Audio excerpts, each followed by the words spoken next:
শুভেচ্ছা আমন্ত্রণ রাতের বাংলাদেশে। শুরুতেই জানাবো শিরোনাম। একসময় রাজধানীর ত্রাস, শীর্ষ সন্ত্রাসী সুব্রত বাইন ও মোল্লা মাসুদ কুষ্টিয়া থেকে গ্রেফতার, অস্ত্র উদ্ধার। দীর্ঘদিনের গোয়েন্দা তৎপরতায় চালানো হয় অভিযান।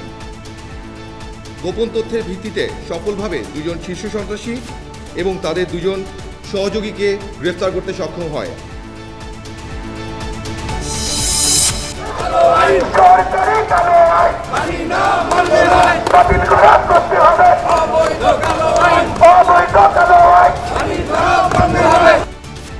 সরকারি চাকরি অধ্যাদেশ বাতিলের দাবিতে আজও অচল সচিবালয়, একদিনের জন্য কর্মসূচি স্থগিত, আরো কঠোর কর্মসূচির হুঁশিয়ারি। আমি অফিসে আশপাশে দেখি যে আমার চাকরি নাই, চাকরি শেষ। এটা কি সম্ভব? বিনা শোক হচ্ছে চাকরিচ্যুত করতে পারবে, এটা তো হইতে পারে না। এটা তো কোনো সভ্য জাতির কোনো আইন হতে পারে না। মানবতা বিরোধী অপরাধের মামলায় মৃত্যুদণ্ড থেকে এটিএম আজহারকে খালাস দিলেন আপিল বিভাগ। সুবিচার মিলেছে, মন্তব্য জামায়াত আমিরের। এই সংগঠনের প্রতিটি কর্মী সহকর্মী কিংবা দলের দ্বারা যে যেখানে ক্ষতিগ্রস্ত হয়েছে, কষ্ট পেয়েছে, সবার কাছে কোনো শর্ত নেই, বিনা শর্তে নামছে। এখনো নির্বাচনের রোডম্যাপ ঘোষণা না করায় হতাশ বিএনপি। ডিসেম্বরের মধ্যে ভোট না হলে অন্তর্বর্তী সরকারকে সহযোগিতা করা কঠিন হবে। জাতীয় সংসদ নির্বাচনের বিষয়ে সুস্পষ্ট কোনো রোডম্যাপের ঘোষণা না থাকায় আমরা হতাশ হয়েছি। মৌলিক সংস্কারের আগে ভোট নয় বলছে এনসিপি। নতুন বাংলাদেশে আর কাউকে স্বৈরাচারী হতে দেয়া হবে না, মন্তব্য সার্জিসের। রাজধানীর মিরপুরে প্রকাশ্যে গুলি ছুড়ে মানি এক্সচেঞ্জের ৩৫ লাখ টাকা ছিনতাই। সাম্য হত্যায় সোহরাওয়ার্দী উদ্যানের মাদক কারবারিরা জড়িত বলছে পুলিশ। সৌদি আরবে দেখা গেছে জিলহজ মাসের চাঁদ। ৫ জুন পবিত্র হজ, পরদিন উদযাপিত হবে ঈদ। কাল বাংলাদেশে বসবে চাঁদ দেখা কমিটি। বাংলাদেশ সিঙ্গাপুর ম্যাচের টিকিট বিক্রি শেষ। দেশের বাইরেও ছিল ব্যাপক চাহিদা। কালোবাজারি ঠেকাতে খেলার দিন স্টেডিয়ামে থাকবে ভ্রাম্যমাণ আদালত।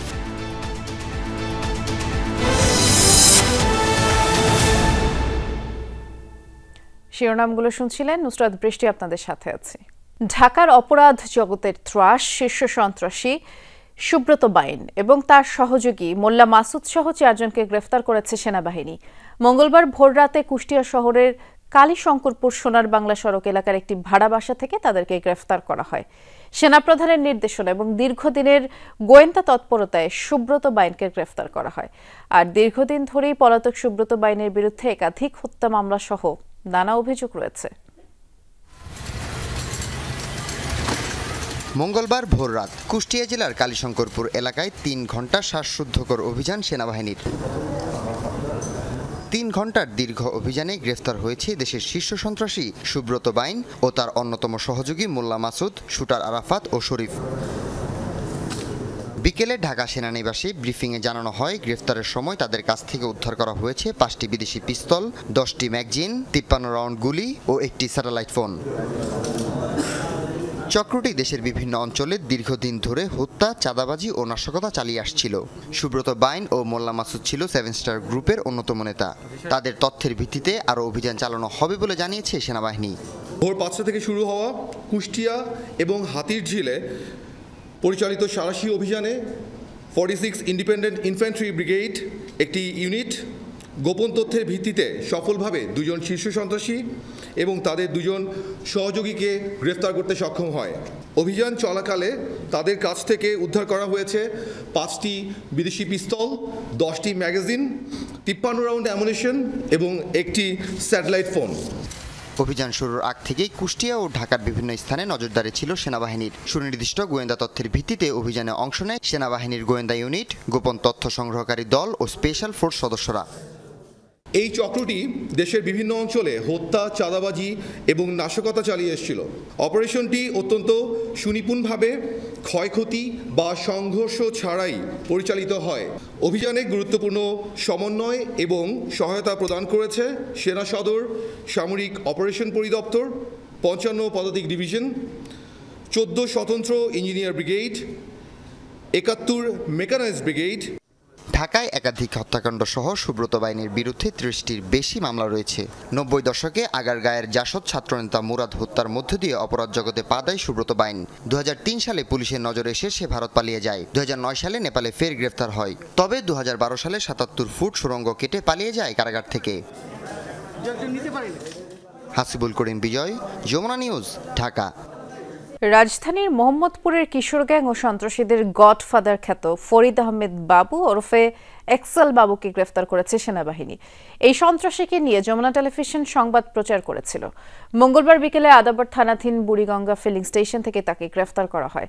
সেনাবাহিনীর 46 ব্রিগেডের এক কর্মকর্তা এই তথ্য নিশ্চিত করেছেন। তিনি জানিয়েছেন, এক্সেল বাবুর ছত্রছায়ায় মোহাম্মদপুরে বিভিন্ন কিশোর গ্যাং ও সন্ত্রাসী গ্যাং পরিচালিত হয়ে আসছিল। তথ্য প্রযুক্তির সহায়তায় এক্সেল বাবুর সুনির্দিষ্ট অবস্থান নিশ্চিত হয়ে সেনাবাহিনীর একটি দল তাকে গ্রেফতার করে এবং এই এক্সেল বাবুর বিরুদ্ধে 4টি হত্যা মামলা সহ অস্ত্র চাঁদাবাজির বেশ কয়েকটি মামলা রয়েছে।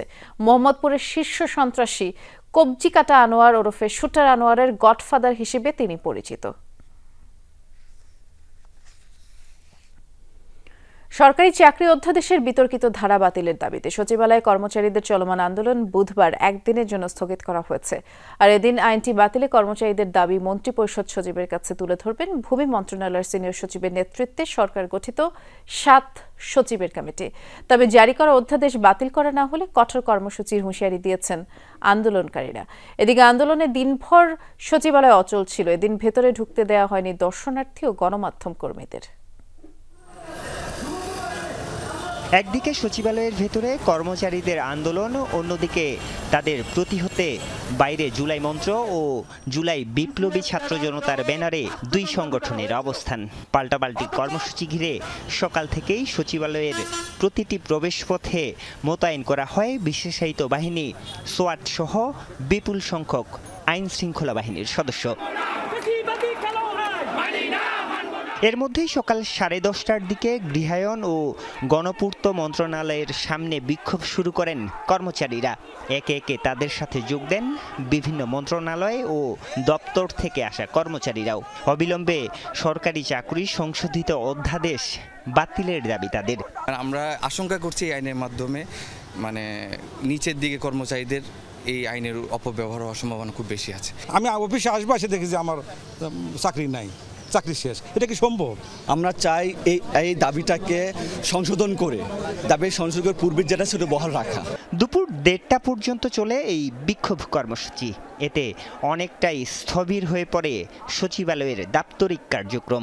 এই আইনে বিনা নোটিশে, বিনা শোকছে চাকরিচ্যুত করতে পারবে, এটা তো হইতে পারে না। এটা তো কোনো সভ্য জাতির কোনো আইন হতে পারে না। এই আইন প্রবর্তনের ফলে সরকারের কি এত লাভ হয়েছে আর না করলে কি এত ক্ষতি হতো, সে বিষয়টা আমি মাননীয় প্রধান উপদেষ্টার কাছে এই প্রশ্ন রাখতে চাই। উদ্ভূত পরিস্থিতিতে সচিবালয়ে দর্শনার্থী প্রবেশে নিষেধাজ্ঞা জারি করা হয়। দুপুর 1:30টা পর্যন্ত ঢুকতে দেয়া হয়নি সাংবাদিকদেরও। কর্মসূচি চলাকালে আলোচনার জন্য ডাকা হয় কর্মচারীদের। ভূমি সচিবের নেতৃত্বে ভূমি মন্ত্রণালয়ের সম্মেলন কক্ষে সরকারের 7 সচিবের সাথে বৈঠকে বসেন আন্দোলনকারীরা। সিদ্ধান্ত হয় আলোচনায় উঠে আসা বার্তা বুধবার জানানো হবে মন্ত্রিপরিষদ সচিবকে। সে কারণে বুধবারের কর্মসূচি স্থগিতের কথা জানান আন্দোলনকারীরা। আলোচনা করে ওনারা কি বললেন, কি কোথায় কোথায় সমস্যা, সেগুলো আমরা আলাপ করে শুনেছি এবং আমরা আগামীকালই সকাল 10টা আবার একসাথে যেয়ে এই বিষয়গুলো মন্ত্রিপরিষদ সচিব মহোদয়কে জানাবো। এই আমাদের আজকে সিদ্ধান্ত।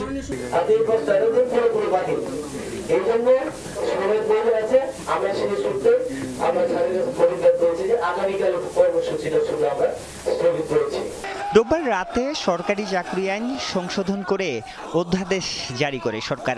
এতে ছুটি ও যৌক্তিক কারণ ছাড়া কর্মস্থলে অনুপস্থিত থাকা সহ কাউকে উস্কানি ও বাধা দিলে শাস্তি, বরখাস্ত ও অপসারণের বিধান যুক্ত করা হয়। আরিফুর রহমান সবুজ, যমুনা নিউজ, ঢাকা। মানবতা বিরোধী অপরাধের মামলায় মৃত্যুদণ্ড থেকে খালাস পেলেন জামায়াত নেতা এটিএম আজহারুল ইসলাম। প্রধান বিচারপতি ডক্টর সৈয়দ রেফাত আহমেদের নেতৃত্বাধীন 7 সদস্যের আপিল বিভাগ সকালে এই রায় ঘোষণা করেন।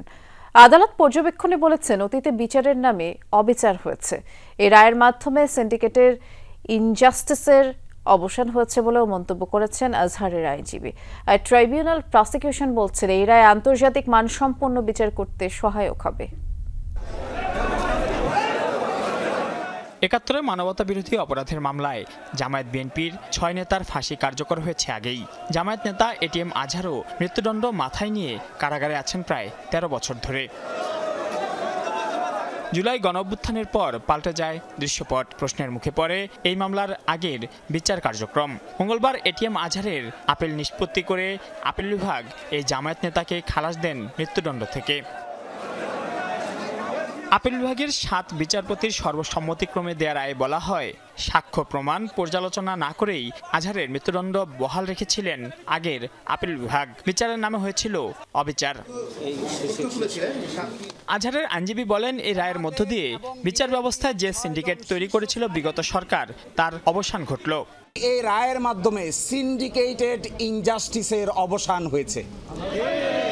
আমরা এটাও মনে করি এই রায় ঘোষণার মধ্য দিয়ে বাংলাদেশের আদালতের মর্যাদা সমুন্নত হয়েছে। সে তার ছেলের নাম বলতে পারে না, মেয়ের নাম বলতে পারে না, ওয়াইফের নাম বলতে পারে না, কিন্তু সে ঠিকই এটিএম আজহারুল ইসলামের নাম বলতে পারে। এই রায়ের মাধ্যমে এই আগের রায়ের যে সমস্ত ফাইন্ডিং ছিল, এই মিথ্যা সাক্ষ্যের উপর ভিত্তি করে যে সমস্ত সাজা দেওয়া হয়েছিল, সবই আজকে অসত্য প্রমাণিত হলো এবং তাকে বেকসুর খালাস প্রদান করা হলো। এই রায়ের বিরোধিতা করেনি আন্তর্জাতিক অপরাধ ট্রাইব্যুনালও। একজন প্রসিকিউটর বলেছেন, আজহারের খালাসের রায়ে জুলাই আগস্ট গণহত্যার বিচারে কোনো প্রভাব পড়বে না, বরং আন্তর্জাতিক মানসম্পন্ন হবে বিচার। আজকের এই রায়ে বর্তমান ট্রাইব্যুনালের বিচার ব্যবস্থা এবং ভবিষ্যতে যে বিচার ব্যবস্থা হবে, এটিকে আরও অনেক ইন্টারন্যাশনাল স্ট্যান্ডার্ডে উন্নীত করলো এবং জাতি সারা পৃথিবী এখন ট্রাইব্যুনালে এই রায়ের আলোকে যে বিচারগুলো দেখবে, সে ব্যাপারে আর প্রশ্ন ওঠার কোনো সুযোগই থাকলো না। মুক্তিযুদ্ধের সময় মানবতা বিরোধী অপরাধের মামলায় ২০১২ সালের ২২ আগস্ট মগবাজারের বাসা থেকে গ্রেপ্তার করা হয় এটিএম আজহারকে। ২০১৪ সালে ৩০ ডিসেম্বর মৃত্যুদণ্ডের রায় দেন তখনকার আন্তর্জাতিক অপরাধ ট্রাইব্যুনাল। মাইনুল মারুফ, যমুনা নিউজ, ঢাকা। দীর্ঘদিন পর সুবিচার পেয়েছেন বলে মন্তব্য করেছেন জামায়াতের আমির ডাক্তার শফিকুর রহমান। সংবাদ সম্মেলনে তিনি বলেছেন, এই রায়ের মাধ্যমে প্রমাণ হলো মিথ্যা সাক্ষ্যের মাধ্যমে জামায়াত নেতাদের উপর জুডিশিয়াল কিলিং চালানো হয়েছে। মানুষ আমরা কেউ ভুলের ঊর্ধ্বে না, দল হিসাবে আমরা দাবি করি না যে আমরা ভুলের ঊর্ধ্বে। এই সংগঠনের প্রতিটি কর্মী, সহকর্মী কিংবা দলের দ্বারা যে যেখানে ক্ষতিগ্রস্ত হয়েছে, কষ্ট পেয়েছে, সবার কাছে কোনো শর্ত নাই, বিনা শর্তে নামছে। আপনারা আমাদেরকে ক্ষমা করে দেবেন।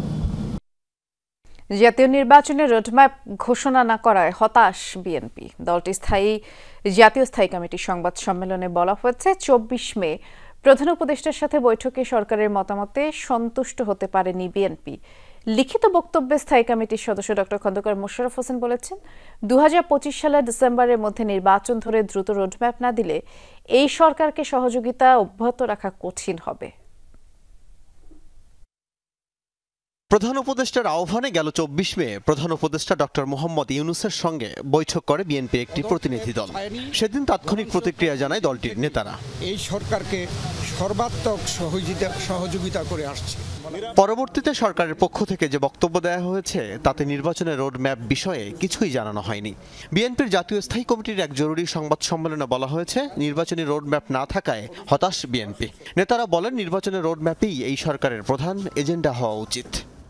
এর অন্যথা হলে জনগণের দল হিসাবে বিএনপির পক্ষে এই সরকারের প্রতি সহযোগিতা অব্যাহত রাখা কঠিন হয়ে দাঁড়াবে। খন্দকার মোশাররফ জানান, বিএনপি কখনই প্রধান উপদেষ্টার পদত্যাগ চায়নি, এখনও চায় না। তবে সরকারের বয়ানে যে পরাজিত শক্তির ইন্ধন বিদেশি আগ্রাসন বন্ধে কথা বলা হয়েছে, তার জন্য নির্বাচিত সরকার দরকার। প্রতিনিধি দল আমরা বলতে চাই, যথাশীঘ্র একটি সুষ্ঠু নিরপেক্ষ জাতীয় সংসদ নির্বাচনের মাধ্যমেই পরাজিত শক্তির ইন্ধন এবং বিদেশি ষড়যন্ত্র বন্ধ করা সম্ভব। সেই লক্ষ্যে অর্জনের জন্য অবিলম্বে জাতীয় সংসদ নির্বাচন অনুষ্ঠান জন্য একটি সুনির্দিষ্ট রোডম্যাপ প্রদান করা জরুরি, এর কোনো বিকল্প নাই। সংবাদ সম্মেলনে ঢাকা দক্ষিণ সিটি কর্পোরেশনে ইশরাক হোসেনকে শপথ পড়িয়ে দায়িত্ব দেওয়ার দাবিও জানায় স্থায়ী কমিটি। আমরা আশা করি কাল বিলম্ব না করে সরকার তার শপথ গ্রহণের ব্যবস্থা নেবে। এর আগে জাতীয় প্রেস ক্লাবে এক আলোচনায় বিএনপির স্থায়ী কমিটির সদস্য আমির খসরু মাহমুদ চৌধুরী বলেন, নির্বাচন নিয়ে যাদের ভয়, জনগণের সঙ্গে তাদের সম্পৃক্ততা নেই। যত তাড়াতাড়ি সম্ভব বাংলাদেশের মানুষ যে আকাঙ্ক্ষায় স্বৈরাচারের বিরুদ্ধে আন্দোলন করেছে, ত্যাগ স্বীকার করেছে, এটা গণতন্ত্র, এর বাইরে কোনো আনসার নাই। সংস্কারের নামে নির্বাচন পেছানোর সুযোগ নেই বলেও মন্তব্য বিএনপি নেতাদের। সর্বোচ্চ সহযোগিতা প্রদান করে আল আমিন হক অহন, যমুনা নিউজ, ঢাকা। মৌলিক সংস্কারের আগেই যারা ভোট চায় তাদের উদ্দেশ্য সুষ্ঠু নির্বাচন নয় বলে অভিযোগ করেছেন জাতীয় নাগরিক পার্টির সদস্য সচিব আখতার হোসেন। দুপুরে এনসিপি আয়োজিত আলোচনা সভায় তিনি কথা বলেছেন। এদিকে দিনাজপুরে এক পথসভায় উত্তরাঞ্চলের মুখ্য সংগঠক সার্জিস আলম বলেছেন, নতুন বাংলাদেশে আর কাউকে স্বৈরাচারী হয়ে উঠতে দেয়া হবে না। জাতীয় প্রেস ক্লাবে জাতীয় নাগরিক পার্টি এনসিপির সংস্কার সমন্বয়ক কমিটির আয়োজনে গণতান্ত্রিক রূপান্তর, মৌলিক সংস্কার ও নির্বাচন শীর্ষক আলোচনা সভা অনুষ্ঠিত হয়। এতে যোগ দেন বিভিন্ন রাজনৈতিক দলের প্রতিনিধি সহ অনেকেই। এ সময় এনসিপি নেতারা রাষ্ট্রের নীতি নির্ধারণী সিদ্ধান্ত গ্রহণের ক্ষেত্রে নিরপেক্ষতা নিশ্চিতের দাবি জানান। বলেন, মৌলিক সংস্কারের আগে নির্বাচন হতে পারে না। হাসিনার আমলে তৈরি করা আদালত বিরুদ্ধ মতের ব্যক্তিদেরকে যাচ্ছে তাই ভাবে বিচারের নামে প্রহসন করে জুডিশিয়াল কিলিংয়ের দিকে তাদেরকে ধাবিত করেছিল। এরকমটা যাতে বাংলাদেশে আর কখনো না হয় সেটাই আমাদের প্রত্যাশা। গণ অভ্যুত্থানের এখনো 10 মাসও পূর্ণ হয় নাই, তারা বিভিন্ন দলের একটি দলীয় অফিস হিসাবে তারা বানিয়েছে। আমরা শুনতে পাচ্ছি বিভিন্ন জায়গায় দলীয় এজেন্ডার ভিত্তিতে রিটার্নিং কর্মকর্তাদের নিয়োগ দেওয়া হচ্ছে। আমরা তাদেরকে বলবো, সময় আছে, ভালো হন, সময় গেলে আপনাদের সেই সুযোগ আর পাবেন না। শেখ হাসিনার সময়ে বিরোধী মতের নেতারা জুডিশিয়াল কিলিংয়ের শিকার হয়েছে উল্লেখ করে এনসিপির সদস্য সচিব আখতার হোসেন বলেন, এটিএম আজহারের মুক্তির মাধ্যমে একজন মানুষের বিচার পাওয়ার অধিকার প্রতিষ্ঠিত হয়েছে। এদিকে দিনাজপুরের খোড়াঘাটে দলীয় পথসভায় অংশ নেন এনসিপির উত্তরাঞ্চলের মুখ্য সংগঠক সার্জিস আলম। এ সময় তিনি বলেন, অভ্যুত্থান পরবর্তী নতুন বাংলাদেশে আর কাউকে স্বৈরাচারী হয়ে উঠতে দেওয়া হবে না। অভ্যুত্থান পরবর্তী একটা নতুন বাংলাদেশ, এই বাংলাদেশে আমরা রাজনৈতিক যে নোংরা কালচার গুলো ছিল এগুলো আর চাই না। আমরা প্রত্যেকটি রাজনৈতিক দল একসাথে যে কোনো একটি জেলা উপজেলায় কাজ করব, আমাদের মধ্যে হবে ভালো কাজ করার প্রতিযোগিতা। যে ভালো কাজ করবে তাকে জনগণ তাদের প্রতিনিধি হিসেবে বাছাই করে দিবে। আগামী নির্বাচনে নির্দিষ্ট কোনো মার্কা দেখে নয়, ভালো মানুষকে ভোট দেওয়ার আহ্বান জানান সার্জিস আলম। ফয়সাল মাহমুদ, যমুনা নিউজ, ঢাকা। চাইলে আগামীকালই জাতীয় নির্বাচন সম্ভব। সংস্কার, বিচার কিংবা সুবিধাজনক পরিবেশ কোনো বাধা নয় বলে মন্তব্য করেছেন বিএনপির স্থায়ী কমিটির সদস্য ডক্টর মঈন খান। রাজধানীর কৃষিবিদ মিলনায়তনে তারুণ্যের ভবিষ্যৎ ভাবনা শীর্ষক সেমিনারে এমন মন্তব্য করেন তিনি। বিভিন্ন রাজনৈতিক দলের নেতা ও বিশিষ্টজনরাও দ্রুত ভোট আয়োজনের উপর গুরুত্ব আরোপ করেন তাদের বক্তব্যে। জাতীয়তাবাদী যুবদল, স্বেচ্ছাসেবক দল ও ছাত্র দলের আয়োজনে তারুণ্যের ভবিষ্যৎ ভাবনা, ভবিষ্যৎ বাংলাদেশ শীর্ষক সেমিনারে অংশ নেন বিভিন্ন দলের রাজনৈতিক নেতা ও বিশিষ্টজনেরা। আহত এবং নিহত পরিবার যারা আছে তাদেরকে সুচিকিৎসা দেওয়া হচ্ছে না। সেমিনারে বক্তারা ভবিষ্যতের বাংলাদেশ ও তারুণ্যের ভাবনা নিয়ে তাদের মতামত তুলে ধরেন। উঠে আসে সমসাময়িক রাজনৈতিক পরিস্থিতি, অন্তর্বর্তী সরকারের কার্যক্রম ও নির্বাচন সহ বিভিন্ন ইস্যু। ডেমোক্রেসি কাজ করে সবসময় চাপের উপরে, সন্দেহের উপরে, ক্রমাগত সমালোচনার উপরে। অসাধারণভাবে একটা সংবিধান লিখে ফেললে, অসাধারণভাবে একটা আইন লিখে ফেললে সব ঠিক হয়ে যাবে। ভোট যদি হয়, যত সংস্কার আছে সব লিস্ট নিয়ে জনগণের কাছে গিয়ে দাঁড়াও, জনগণ যে লিস্টটা পছন্দ করবে সেই লিস্টে ভোট দিয়ে দেবে। তারপরে তোমরা 55 বছর ধরে সংস্কার করো, কারণ তোমাদের সংস্কারিত মানুষ চাইছে। তাহলে তোমরা ভোটে দাঁড়াও, যা করতে চাইছো তাই করতে থাকো, 50 বছর ধরে করো। ভোটে আর জিতবা সংস্কার করবা, ভোটে জিতবা সংস্কার করবা। সুনির্দিষ্টভাবে আমাদেরকে একটা মাস জানান, কারণ বাংলাদেশের গত 16 বছরের অভিজ্ঞতায় আমরা ভোট এবং নির্বাচন নিয়ে এখন একটা অনিশ্চিত একটা গন্তব্যের আমরা পরিস্থিতি দেখতে পাচ্ছি, যেটা দেশবাসীকে নতুন করে আতঙ্কিত করছে। বক্তারা দ্রুত নির্বাচন আয়োজনের উপর গুরুত্ব দেন।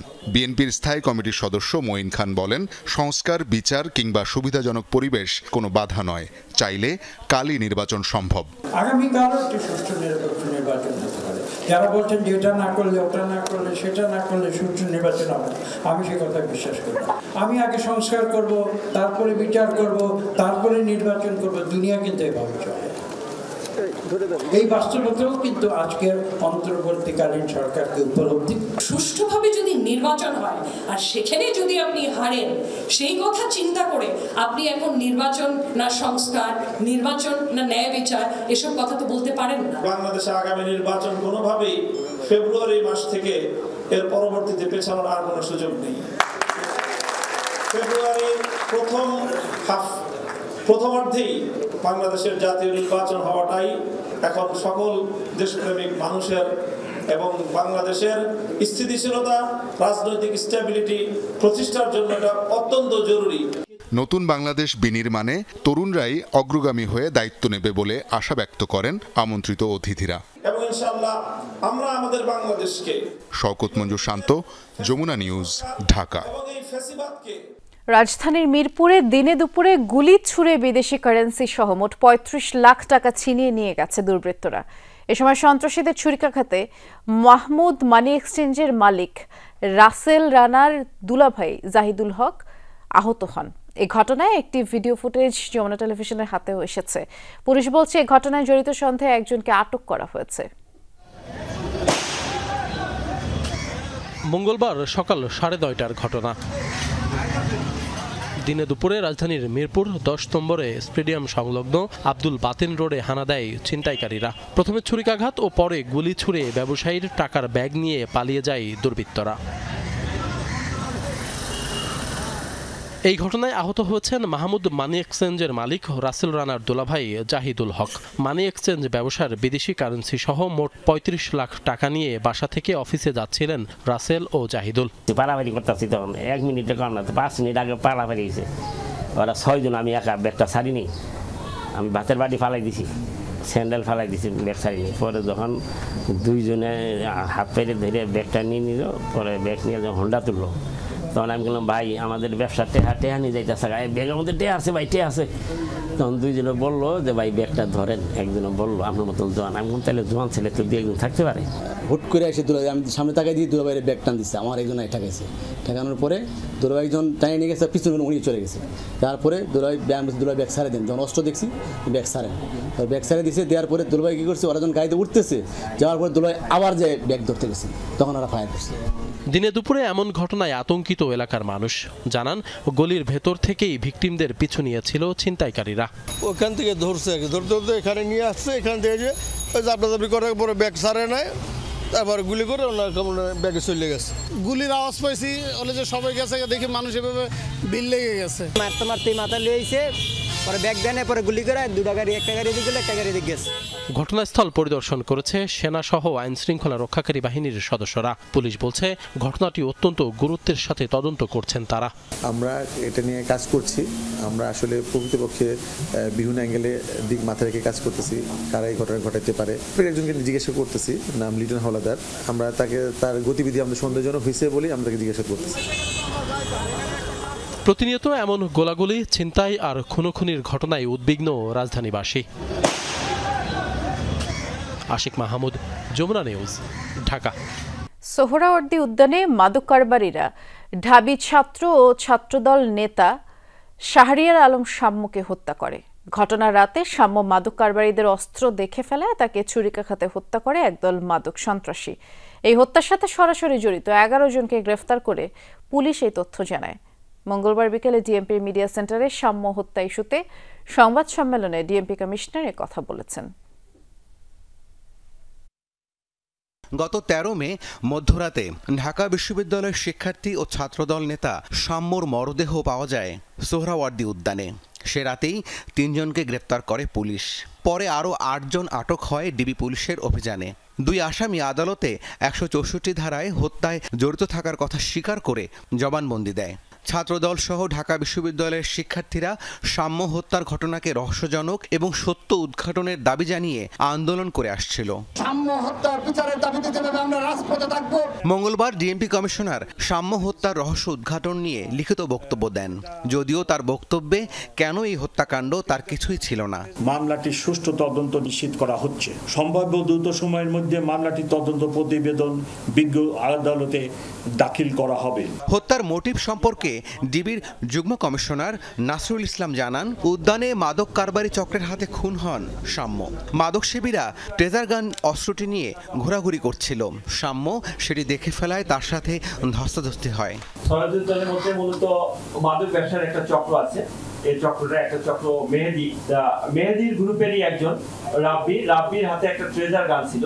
ট্রেজার গানটা দেখে এই সাম্য সেই ট্রেজার গানটা কি এটা জানতে চাওয়ার একটা পর্যায়ে তাদের ভিতরে যখন ধস্তাধস্তি হয়, ধস্তাধস্তির একটা পর্যায়ে ওই মাদক ব্যবসায়ীর অন্য যারা আছে তারা ঘটনাস্থলে আসে এবং তাদের ভিতরে ধাওয়া পাল্টা ধাওয়া এবং ধস্তাধস্তির একটা পর্যায়ে হত্যাকাণ্ডটা হয়। তবে এই হত্যাকাণ্ডকে পরিকল্পিত বলছে স্বজনরা। আসামিরা ম্যাজিস্ট্রেটের কাছে যে জবানবন্দি দিয়েছে তার সাথে পুলিশের বক্তব্যের মিল নেই বলছেন সাম্যের বড় ভাই আমিরুল ইসলাম সাগর। মাদক ব্যবসায়ীরা কখনো মারামারি করে না, তা দৌড়ে পলায় যায়, এটা আমরা বারবার দেখে আসছি আর কি। এবং এখানে এই যে আজকে যুগান্তর বা অন্যান্য পত্রিকা যেটা লিখেছে ম্যাজিস্ট্রেট মিজানুর রহমান কাছে যা স্বীকারোক্তি দিয়েছে তার সাথেও কতগুলো মিলছে না আর কি। সোমবার সাম্য হত্যার ঘটনায় তদন্ত প্রতিবেদন জমা দিয়েছে ঢাকা বিশ্ববিদ্যালয়ে গঠিত তদন্ত কমিটি। প্রতিবেদন নিয়ে তদন্ত কমিটির সদস্য বিশ্ববিদ্যালয়ের প্রক্টরের কাছে জানতে চাইলে তিনি রাজি হননি। রাব্বি সিদ্দিকী, যমুনা নিউজ, ঢাকা। বিগত সরকারের আমলে 18 থেকে 20 বিলিয়ন ডলার পাচার হয়েছে। এসব অর্থ ফেরত আনতে 3 থেকে 5 বছর সময় লাগবে। সংবাদ সম্মেলনে এসব তথ্য জানিয়েছেন বাংলাদেশ ব্যাংকের governor doctor Ahsan H Mansur. বলেছেন, বিদেশে থাকা সম্পদ জব্দে গুরুত্ব দেওয়া হচ্ছে। দুর্বল কিছু ব্যাংক একীভূত করা হতে পারে বলেও জানিয়েছেন গভর্নর। পতিত শেখ হাসিনা সরকারের আমলে ঋণের নামে ব্যাংক থেকে বের করে নেওয়া হয়েছে হাজার হাজার কোটি টাকা, যার বড় অংশই পাচার করা হয়েছে বিদেশে। এর পরিমাণ 18 থেকে 20 বিলিয়ন ডলার হতে পারে। বাংলাদেশ আর্থিক গোয়েন্দা ইউনিট BFIU এর বার্ষিক প্রতিবেদন প্রকাশ উপলক্ষে আয়োজিত সংবাদ সম্মেলনে বাংলাদেশ ব্যাংকের গভর্নর বলেন, পাচার করা অর্থ দেশে ফিরিয়ে আনার চেষ্টা চলছে।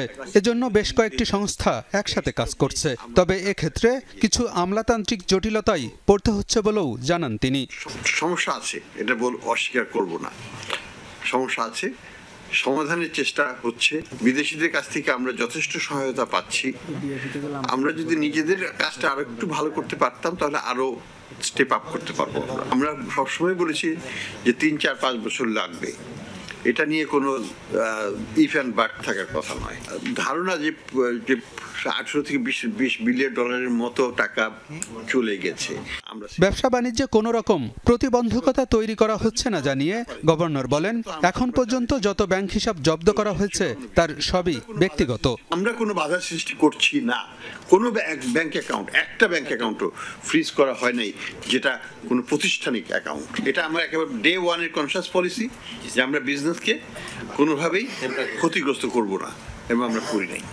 গভর্নর বলেন, আর্থিকভাবে দুর্বল কিছু ব্যাংক মার্জার এবং অবসায়ন হতে পারে, তবে সংখ্যা এখনো ঠিক হয়নি। প্রথম পর্যায়ে ইসলামী ব্যাংকগুলো মার্জারের আওতায় আসতে পারে বলেও জানান তিনি। অনেকেই মনে করছেন কেন মার্জার হচ্ছে না। মার্জার এত তাড়াতাড়ি আমাদের প্রস্তুতিটা তো নিতে হবে, আমাদের প্ল্যানিংটা করতে হবে, আমাদের ফান্ডিং সোর্সগুলো আইডেন্টিফাই করে নিতে হবে। তো এই প্রসেসে আমরা আছি এখন। এক্সাক্ট নাম্বারটা এখনো সেইভাবে বলাটা মুশকিল, তবে ইসলামিক ব্যাংকগুলোকে নিয়ে একটা করার কথা আমরা চিন্তা করছি, সেটা হবে। 2023-24 অর্থ বছরে সন্দেহজনক লেনদেন শনাক্ত হয়েছে 17,345টি, যা আগের বছরের চেয়ে প্রায় 23% বেশি। চলতি অর্থ বছরে এখন পর্যন্ত 27,123টি সন্দেহজনক লেনদেন শনাক্ত হয়েছে। এটা প্রত্যেকটা কেস কিন্তু আলাদাভাবে দেখতে হবে। আলমগীর হোসেন, যমুনা নিউজ, ঢাকা। সৌদি আরবে পবিত্র জিলহজ মাসের চাঁদ দেখা গেছে। আগামী 5 জুন পবিত্র হজ অনুষ্ঠিত হবে এর পরদিন 6 জুন সৌদি আরব সহ মধ্যপ্রাচ্যের দেশগুলোতে ঈদুল আজহা উদযাপিত হবে। আর মঙ্গলবার বিবৃতিতে এমনটি জানিয়েছে হারমাইন শরীফ কর্তৃপক্ষ। জানানো হয় চাঁদ দেখা যাওয়ায় 28 মে থেকে শুরু জিলহজ মাস। অন্যদিকে মালয়েশিয়া ঈদুল আজহা উদযাপিত হবে 7 জুন। আর বুধবার বাংলাদেশে জাতীয় চাঁদ দেখা কমিটি বসবে। আঞ্চলিক কূটনীতির ধারণা পাল্টে দিল কুয়ালালামপুর আসিয়ান সম্মেলন। দক্ষিণ পূর্ব এশিয়ার শীর্ষ নেতারা জোরে সোরেই জানান দিলেন শুধু বিনিয়োগ আর নিরাপত্তা না, রাজনৈতিক সমঝোতাতেও তারা ভূমিকা রাখবেন। সম্মেলনের দ্বিতীয় দিনে তেল সমৃদ্ধ উপসাগরীয় জোট জিসিসির নেতারা যোগ দেন।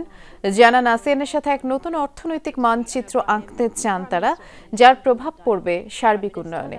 নতুন মাত্রা যোগ করবে চীন ও গালফ অঞ্চলের সাথে আসিয়ানের ভারসাম্যের কূটনীতি।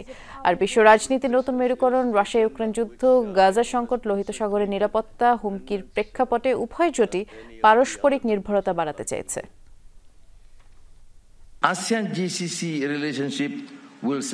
এই সম্মেলনটি 2023 সালে রিয়াদে অনুষ্ঠিত প্রথম সম্মেলনের ভিত্তির উপর দাঁড়িয়ে আরও অগ্রসর হওয়ার একটি মাইল ফলক। আজকের আলোচনাগুলো আমাদের অংশীদারিত্বকে আরও গতিশীল, কার্যকর ও ফলপ্রসূ করতে সহায়তা করবে। আসুন আমরা এই সম্মেলনকে ব্যবহার করি আমাদের যৌথ লক্ষ্য পুনর্ব্যক্ত করতে এবং বাস্তব ও কার্যকর সহযোগিতার পথে এগিয়ে যেতে। সোল্ড আউট হলো বহুল প্রতীক্ষিত বাংলাদেশ সিঙ্গাপুর ম্যাচের টিকিট। বিষয়টি নিশ্চিত করেছেন কম্পিটিশন কমিটির সদস্য তাজওয়ার আওয়াল।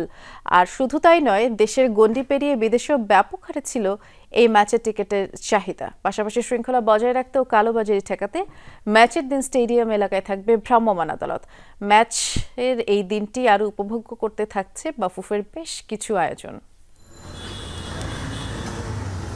প্রায় 5 বছর পর জাতীয় স্টেডিয়ামে আন্তর্জাতিক ম্যাচ, সেই সাথে হামজা সমিতদের দেশের মাটিতে অভিষেক। সব মিলিয়ে এই ম্যাচ নিয়ে ফুটবল ভক্তদের প্রত্যাশা আকাশ ছোঁয়া।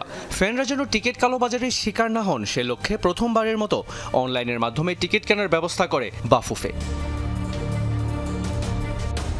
কয়েক দফা সাইবার আক্রমণের পর সোমবার রাত থেকে আবারও খুলে দেওয়া হয় অনলাইন টিকিট প্ল্যাটফর্ম টিকিফাই। দেশের গণ্ডি পেরিয়ে বিদেশেও ছড়িয়েছে এই ম্যাচের উন্মাদনা, টিকিটের চাহিদা। কয়েক দফায় সমস্ত টিকিট সোল্ড আউট বলে জানিয়েছেন কম্পিটিশন কমিটির সদস্য তাজওয়ার আওয়াল। টিকিট কিন্তু বাংলাদেশে অনলাইনে বিক্রি হয়েছে টেকনাফ থেকে তেতুলিয়া পর্যন্ত, আর ওয়ার্ল্ডে আমেরিকা থেকে, ইউনাইটেড স্টেটস অফ আমেরিকা থেকে অস্ট্রেলিয়া পর্যন্ত ফ্যানরা টিকিট কিনেছে। আমাদের যে টিকিট অনলাইনে লঞ্চ করা হয়েছিল ওগুলি প্রত্যেকটা টিকিট বিক্রি হয়ে গেছে।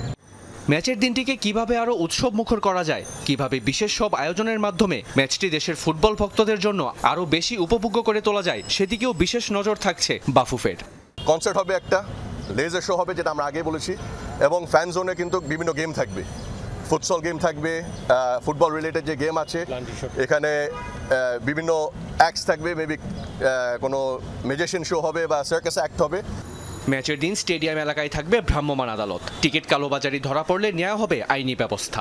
আমরা অলরেডি সরকারের সাথে কথা বলছি, আমরা কিন্তু ম্যাজিস্ট্রেট রাখবো সেদিন। যদি আমরা কোনো নকল টিকিট পাই, সাথে সাথে ওই ইন্ডিভিজুয়াল ম্যাজিস্ট্রেটের হাতে উঠে যাবে। দর্শক মাঠে এসে ঢুকতে না পারে কিউআর কোড স্ক্যানিংয়ের জন্য, এটা যদি আমরা প্রমাণ করতে পারি যে এটা একটা ব্ল্যাকের টিকিট, আমরা কিন্তু যে দর্শক যার নামের টিকিট ওনার নামে মামলা হবে। সিঙ্গাপুর ম্যাচের আগে ফুটবলারদের পরখ করে নিতে ভুটানের বিপক্ষে 4 জুন একটি প্রস্তুতিমূলক ম্যাচ খেলবে বাংলাদেশ। বুধবার থেকে ছেড়ে দেওয়া হবে সেই ম্যাচের টিকিট। মেহেদি রিয়ান, যমুনা স্পোর্টস, ঢাকা। এ ছিল রাতের বাংলাদেশের আয়োজনে সাথে থাকার জন্য ধন্যবাদ। নিরাপদে থাকবেন।